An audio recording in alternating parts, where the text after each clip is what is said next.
रसोई घर में छेड़खानी करना हम बच्चों को अलाउ नहीं करते, क्योंकि वहाँ आग है तो पानी भी है और पानी है तो बिजली भी है, और इन सब के साथ काम करना कोई बच्चों का खेल नहीं है। लेकिन गलती से गलतियां हो ही जाती है, तब हमें कौन से घरेलू उपचार अपनाने चाहिए, आइए देखते हैं।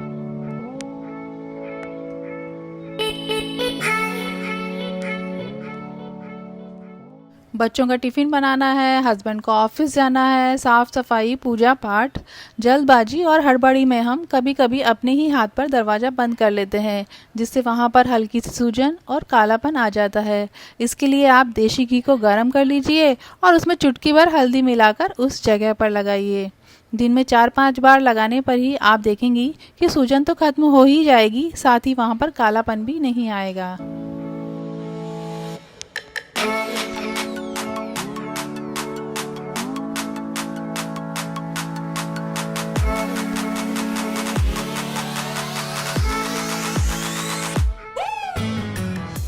आज आलू प्याज की सब्जी बननी है और हमारी बहुत बड़ी सी जॉइंट फैमिली, कम से कम 3 से 4 किलो प्याज तो काटने ही है, जिसे मेरी ताई जी बिना एक भी आंसू बहाए आसानी से काट देती। और फिर चूल्हे पर बनी उनके हाथ की स्वादिष्ट सब्जी का जायका तो मैं आज तक नहीं भूली हूँ। ताई जी जब भी प्याज काटती तो उसके पहले एक बाउल में ठंडा पानी भरकर रखती, फिर ठंडे पानी में छिल छिल कर सारे प्याज रखती जाती और फिर उन्हें उसी ठंडे पानी में काट देती। इस तरह ठंडे पानी में प्याज काटने से कभी भी प्याज आपको रुलाएंगे नहीं।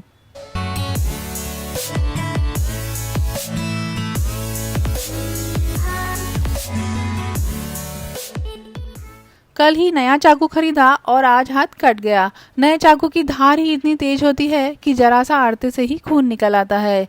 ऐसे समय में आप उस जगह पर आटा छिड़क दीजिए, जिससे बहता हुआ खून रुक जाता है, क्योंकि आटा घाव को बंद कर देता है और खून सोख लेता है। इसकी जगह आप सरसों के तेल को रुई के फोए में लेकर घाव पर लगा दीजिए, इससे भी खून बहना रुक जाता है। इसके बाद आप एंटीबायोटिक क्रीम और बैंडेज का यूज़ कीजिए।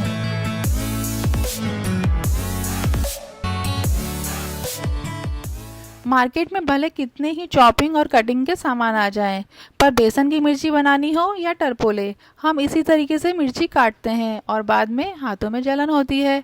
तो मिर्ची की जलन को दूर करने के लिए फ्रिज खोलिए, उसमें से दूध, दही या मक्खन निकालिए और ठंडा ठंडा ही इसे आप हाथ पर मलिए, तो आप देखेंगे कि आपके हाथों की जलन गायब हो जाएगी।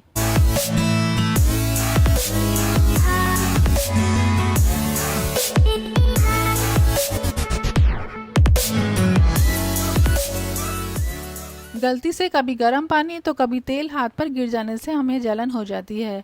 जैसे कल बच्चों का बहुत मन था मसाला पूड़ी खाने का, और जब मैं बना रही थी तो न जाने कैसे एक पूड़ी में थोड़ा सा तेल भर गया और मेरे हाथों पर गिर गया। इतनी जलन हो रही थी, मैंने तुरंत 5 से 10 मिनट पानी हाथ में रखा, बर्फ़ रगड़ी, फिर हाथ पहुँच उस जगह पर पिसी हुई शक्कर लगा कर रखी। अब मेरे हाथों की जलन न जाने कहाँ गायब हो चुकी थी। मैंने मज़े से बाकी बची हुई पूड़ियाँ तली और पेट भरकर खाई।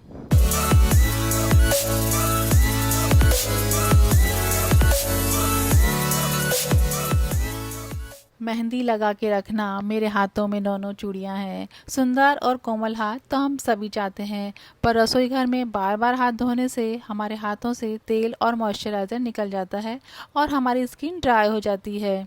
इसलिए रात को सोने से पहले और बर्तन धोने के बाद मॉइस्चराइज़र लगाने का नियम बना लें। अपने हाथों का रखिए ध्यान, क्योंकि जिनके हाथों में जान होती है उनकी इस दुनिया में पहचान होती है। कितने भी खिड़की दरवाजे बंद रखो, पर ये मच्छर न जाने कहाँ से आ ही जाते हैं और फिर मीठी मीठी सी खुजली हमें बेचैन कर देती है। कभी नाखून से हम उस पर प्लस का साइन बनाते हैं तो कभी रगड़ रगड़ कर खून निकाल लेते हैं। सिंपल सॉल्यूशन, आप उस जगह पर बर्फ़ रगड़िए, बाम लगा सकती हैं, नींबू का रस या फिर टूथपेस्ट लगाकर भी खुजली को मिटा सकती हैं।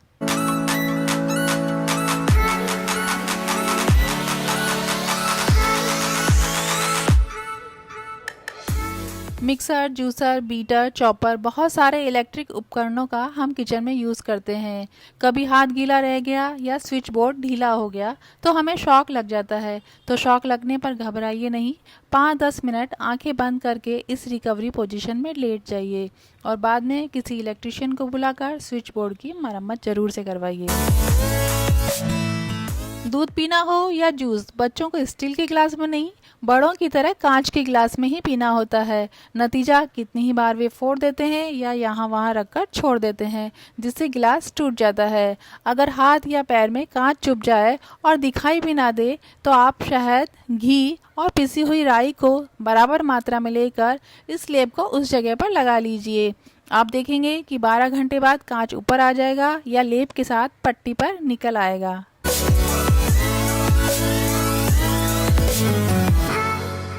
आपको याद है, बचपन में हमें उंगली में कट लग जाता, वैसे ही उसे हम मुंह में ले लेते और अगर घुटने फूट जाते तो उस पर भी थूक लगाकर फिर से खेलने लगते।